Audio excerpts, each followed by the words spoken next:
आजिकल समस्तଙ୍କର favourite ହେଉଛି ବିରିୟାନୀ ଆଉ ହାଇଦ୍ରାବାଦୀ ଦମ୍ ବିରିୟାନୀ ସେ ବି ପୁଣି ମାତ୍ର 15 ମିନିଟ୍ରେ। ଏଇଟା କେମିତି ପସିବୁଲ୍? ହଁ ଫ୍ରେଣ୍ଡସ୍, ମୁଁ ଆପଣମାନଙ୍କୁ ପସିବୁଲ୍ କରିକି ଦେଖେଇବି ନା। ମୁଁ ଅଛି ନା। ପ୍ରେସର କୁକରରେ ଆଜି ଆମେ ବନେଇବା ହାଇଦ୍ରାବାଦୀ ଦମ୍ ବିରିୟାନୀ ବିନା ଦହିରେ ବିନା ଝିନଝଟରେ ମାତ୍ର 15 ମିନିଟ୍ରେ। ଆଜି ଆମର ପ୍ରସ୍ତୁତ ହେବ ଭେଜ୍ ଦମ୍ ହାଇଦ୍ରାବାଦୀ ବିରିୟାନୀ।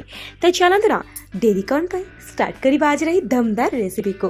ମାତ୍ର ଘରୋଇ ଜିନିଷରେ ବିନା ଖର୍ଚ୍ଚରେ ବନେଇବା ଆଜି ଆମେ ଦମ୍ ବିରିୟାନୀ, ଦମ୍ ଭେଜ୍ ହାଇଦ୍ରାବାଦୀ ବିରିୟାନୀ। ତ ଚାଲନ୍ତୁ ଡେରି କ'ଣ ପାଇଁ ଷ୍ଟାର୍ଟ କରିବା ରେସିପି। ସେଥିପାଇଁ ପ୍ରଥମେ ଆପଣ ବାସୁମତୀ ଚାଉଳକୁ ଭଲ ଭାବରେ ଧୋଇ ନିଅନ୍ତୁ। ମୁଁ ଏଠି ଗୋଟେ ଗ୍ଲାସ୍ ବାସୁମତୀ ଚାଉଳକୁ ନେଇଛି, ତାକୁ ଭଲ ଭାବରେ ଧୋଇକି ସେଥିରୁ ପାଣିକୁ ନିଗାଡ଼ି ନେଇଛି। ଆଉ ଏଠି ଖାଲି ଆମେ ଚାଉଳକୁ ରଖିନେବା। ତ ସେ ପର୍ଯ୍ୟନ୍ତ ଆମେ କ'ଣ କରିବା, ମୁଁ ଏଠି ଗାଜର, କୋବି, କ୍ୟାପ୍ସିକମ୍ ଆଉ ଗାଜର ନେଇଯାଇଛି, ଆଳୁ ନେଇଯାଇଛି ଆଉ ବିନ୍ସ ନେଇଯାଇଛି। ଏସବୁକୁ ଭଲ ଭାବରେ ମୁଁ କାଟି ନେଇଛି, ବାସ୍ ଧୋଇନି। ତ ଏବେ ଆମେ କ'ଣ କରିବା, ପ୍ରେସର କୁକରରେ ନେଇଯିବା ଅଳ୍ପ କିଛି ସୋରିଷ ତେଲ। ଆପଣ ଚାହିଁଲେ ରିଫାଇଣ୍ଡ ଅଏଲ୍ ବି ୟୁଜ୍ କରିପାରିବେ। 2ଟି ତେଜପତ୍ର, ଅଳ୍ପ କିଛି ପାନମଧୁରୀ, ଗୋଟେ ବଡ଼ ଇଲାଇଚି, ଛୋଟ ଇଲାଇଚି ନେଇଯାଇଛି, ଛୋଟ ଡାଲଚିନି ନେଇଯାଇଛି, ଆଉ ତା ସହିତ ଗୋଲମରିଚର ଗୁଣ୍ଡ ମୁଁ ୟୁଜ୍ କରିଛି। ତ ଏଠି ଆପଣ ଦେଖିପାରୁଥିବେ ମୁଁ କଞ୍ଚା ଲଙ୍କାକୁ ଦେଇଦେବି। ଆପଣଙ୍କ ପାଖରେ ଯଦି ଗୋଟା ଗୋଲମରିଚ ଅଛି ତାହେଲେ ଆପଣ ୟୁଜ୍ କରିପାରିବେ, କିନ୍ତୁ ମୋ ପାଖରେ ଗୁଣ୍ଡ ଥିଲା ତ ସେଥିପାଇଁ ମୁଁ ଗୋଲମରିଚକୁ ୟୁଜ୍ କରିନି। ତ ତାପରେ ଏଥିରେ ପକାଇ ନେବା କଟା ହୋଇ ରଖିଥିବା ପିଆଜ 3ଟିକୁ ଦେଇକି ଭଲ ଭାବରେ ଆପଣମାନେ ଏଇଭଳି ଭାବରେ ଟିକେ ସାଲୋ ଫ୍ରାଏ କରିନେବେ।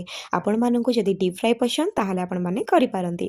ତ ସାଲୋ ଫ୍ରାଏ କରିନେବେ। ତ ତାପରେ ଆମେ କ'ଣ କରିବା ନା ଏଥିରେ ଦେଇଦେବା ଟମାଟୋର ପ୍ୟୁରି।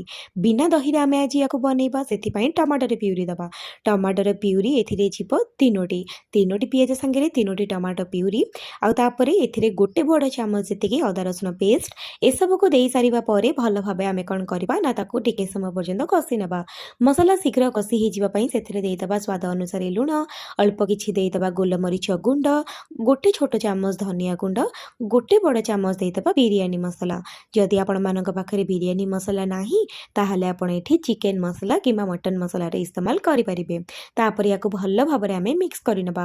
ଅଳ୍ପ ଟିକେ ପାଣି ଦେଇଦେବା ତାକି ମସଲା ତଳୁ ନ ଲାଗିବ। ତ ଏଠି ପାଣିକୁ ଦେଇସାରିବା ପରେ ଭଲ ଭାବରେ ଆମେ ତାକୁ ଟିକେ ମିକ୍ସ କରିନେବା। ତାପରେ ଏଥିରେ ଆମେ ଦେଇଦେବା ସବୁ ଭେଜିଟେବଲ୍ସକୁ। ଯାହା ଆମେ ସବୁ ଭେଜିଟେବଲ୍ସକୁ ନେଇଥିଲେ ତାକୁ ମୁଁ ସବୁ ଭଲ ଭାବରେ ଧୋଇକି ଏଠି ରଖିନେଇଥିଲି। ତ ଏବେ ଆମେ କ'ଣ କରିବା ନା ଏଇ ଭେଜିଟେବଲ୍ସକୁ ଦେଇସାରିବା ପରେ ମସଲା ସହିତ ଭଲ ଭାବରେ କିଛି ସମୟ ପର୍ଯ୍ୟନ୍ତ କଷିବାକୁ ଛାଡ଼ିଦେବା। ପାଖାପାଖି 10 ମିନିଟ୍ ପର୍ଯ୍ୟନ୍ତ ସ୍ଲୋ ଫ୍ଲେମ୍ରେ ମୁଁ ୟାକୁ ଛାଡ଼ିବା ପରେ କଷି ହେବା ପାଇଁ ଏବେ ମୁଁ ୟାର ଢାଙ୍କୁଣୀକୁ ହଟେଇବି। ତ ଏଠି ଆପଣ ଦେଖିପାରୁଥିବେ ମସଲା ଏଠି ବହୁତ ଭଲ ଭାବରେ କଷି ହେଇଗଲାଣି, ସେ ବି ପୁଣି ପରିବା ସହିତ। ଆଉ ତା'ର କଲର୍ ବି ପରିବାର ଚେଞ୍ଜ ହେଇ ଆସିଲାଣି। ତ ଏଇ ଟାଇମ୍ରେ ଆମେ କ'ଣ କରିବା, ଦେଇଦେବା ଗୋଟେ ଗ୍ଲାସ୍ ସେତିକି ପାଣି। ଗୋଟେ ଗ୍ଲାସ୍ ମୁଁ ଚାଉଳ ନେଇଥିଲି, ସେଥିପାଇଁ ମୁଁ ଏଥିରେ ଗୋଟେ ଗ୍ଲାସ୍ ପାଣିକୁ ୟୁଜ୍ କରୁଛି। ଭଲ ଭାବରେ ମିକ୍ସ କରିନେବା। ପାଣିକୁ ପକାଇ ସାରିବା ପରେ ଯେତେବେଳେ ପାଣି ଭଲସେ ଫୁଟି ଆସିବ ସେତେବେଳେ ଆମେ ଯେଉଁ ଚାଉଳକୁ ରଖିଥିଲେ, ମାନେ ଧୋଇକି ଖାଲି ରଖିଥିଲେ କିନ୍ତୁ ପାଣିରେ ଭିଜେଇ ନଥିଲେ, ବା ସେଇ ଚାଉଳକୁ ଆମେ ୟା ଉପରେ ପକାଇ ନେବା। ଦମ୍ ପରିକା ଦେଇକି କରିବା। ତ ଆପଣମାନେ ଏଇ ପ୍ରୋସେସ୍ଟା ନିହାତି ଭାବରେ ୱାଚ୍ କରନ୍ତୁ। ତାପରେ ୟା ଉପରେ ଦେଇଦେବା କିଛି ଧନିଆ ପତ୍ର, ଆଉ ତାପରେ ଏଥିରେ ଦେଇଦେବା କିଛି ପୋଦିନା ପତ୍ର। ଯଦି ଆପଣଙ୍କ ପାଖରେ ଫ୍ରାଇଡ଼୍ ଓନିଅନ୍ ଅଛି ତାହେଲେ ଟେଷ୍ଟ ପାଇଁ ଆପଣ ୟା ଉପରେ ଫ୍ରାଇଡ଼୍ ଓନିଅନ୍ ବି ଦେଇପାରିବେ। ତ ଏବେ ଆମେ କ'ଣ କରିବା ନା ୟା ଉପରେ ପୁଣି ଥରେ ଦେଇଦେବା କିଛି ଚାଉଳକୁ ଦେଇସାରିବା ପରେ ବର୍ତ୍ତମାନ ଆମେ ୟା ଉପରେ ପୁଣି ଥରେ କିଛି ଧନିଆ ପତ୍ର ଆଉ କିଛି ପୋଦିନା ପତ୍ରକୁ ଦେଇକି ତାକୁ ବର୍ତ୍ତମାନ ଆମେ ଦମ୍ ପାଇଁ ଛାଡ଼ିବା। ତ ଏଠି ଆପଣ ଦେଖିପାରୁଥିବେ ଧନିଆ ପତ୍ର ଆଉ ପୋଦିନା ପତ୍ର ମୁଁ ଦେଇଦେଇଛି। ଅଳ୍ପ କିଛି ଘିଅ ଆପଣ ୟା ଉପରେ ଦେଇପାରିବେ, ନାହିଁ ତ କେଶର ସାଙ୍ଗରେ କ୍ଷୀର ମିଶାଇକି ବି ଟିକେ ଦେଇପାରିବେ, ନାହିଁ ତ ଆପଣ ଚାହିଁଲେ କିଛି କଲର୍ ବି ଆଡ଼୍ କରିପାରିବେ ଏଥିରେ, ଆପଣଙ୍କୁ ଯେମିତି କଲର୍ ପସନ୍ଦ। ପ୍ରଥମେ ଗୋଟେ ଗ୍ଲାସ୍ ମୁଁ ପାଣି ଦେଇଥିଲି, ଗୋଟେ ଗ୍ଲାସ୍ ପାଣି ପରେ ଆଉ ଅଧା ଗ୍ଲାସ୍ ପାଣି ମୁଁ ୟୁଜ୍ କରୁଛି, ମାନେ ଗୋଟେ କପ୍ ଚାଉଳ ପାଇଁ 1.5 ଗ୍ଲାସ୍ ପାଣି ମୁଁ ଏଥିରେ ଦେଉଛି। ତାପରେ ଆମେ ୟାକୁ ହାଇ ଫ୍ଲେମ୍ରେ ଗୋଟେ ସିଟି ଆସିବା ପର୍ଯ୍ୟନ୍ତ ଦେବା, ସ୍ଲୋ ଫ୍ଲେମ୍ରେ 2 ମିନିଟ୍ ପର୍ଯ୍ୟନ୍ତ ବସେଇବା।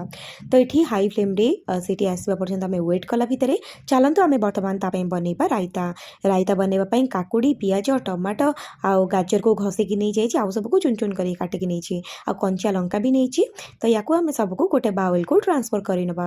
ଏସବୁକୁ ଗୋଟେ ବାଉଲ୍କୁ ଦେଇସାରିବା ପରେ ବର୍ତ୍ତମାନ ଆମେ କ'ଣ କରିବା ଏଥିରେ ଆମେ ବର୍ତ୍ତମାନ ଆଡ଼୍ କରିନେବା କିଛି ଦହି। ତ ଦହି ଆପଣ ସେତିକି କ୍ୱାଣ୍ଟିଟିରେ ଆଡ଼୍ କରନ୍ତୁ ଯେତିକି କ୍ୱାଣ୍ଟିଟି ଆପଣ ତାକୁ ଥିକନେସ୍ ରଖିବେ କିମ୍ବା ପତଲା ରଖିବେ। ଯଦି ବେଶୀ ଥିକ୍ ରଖିବାକୁ ଚାହୁଁଛନ୍ତି ତାହେଲେ ବେଶୀ ଦହି ଆପଣ ଏଥିରେ ଆଡ଼୍ କରନ୍ତୁ। ତାପରେ ଭଜା ଜିରା ଆଉ ପାନମଧୁରୀର ଗୁଣ୍ଡ ମୁଁ ଏଥିରେ ଦେଇଦେଇଛି।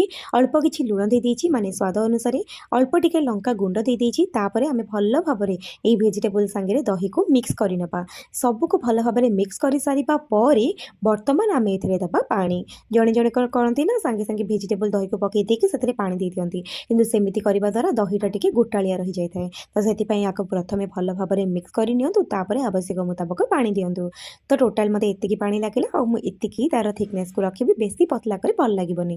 ଯଦି ଆପଣ ଚାହୁଁଛନ୍ତି ବେଶୀ ପତଲା କରିବାକୁ ତାହେଲେ ଆପଣ କରିପାରନ୍ତି।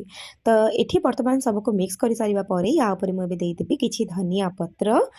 ବିଲିଭ୍ କରନ୍ତୁ ଏତେ ଟେଷ୍ଟି ହେଇଥିଲା ବିରିୟାନୀ ସାଙ୍ଗକୁ ରାଇତା ନା ଆପଣ ଥରେ ବନେଇଲେ ଏଇ ପ୍ରୋସେସ୍‌ରେ ଜାଣିପାରିବେ। ତାପରେ କିଛି ଗୋଲମରିଚ ଗୁଣ୍ଡ ଦେଇଦେବା ଏଥିରେ ଭଲ ଭାବରେ ତାକୁ ମିକ୍ସ କରିନେବା। ତ ବର୍ତ୍ତମାନ ଆମର ଏଠି ପ୍ରସ୍ତୁତ ହେଇଯାଇଛି tasty tasty so yummy raita.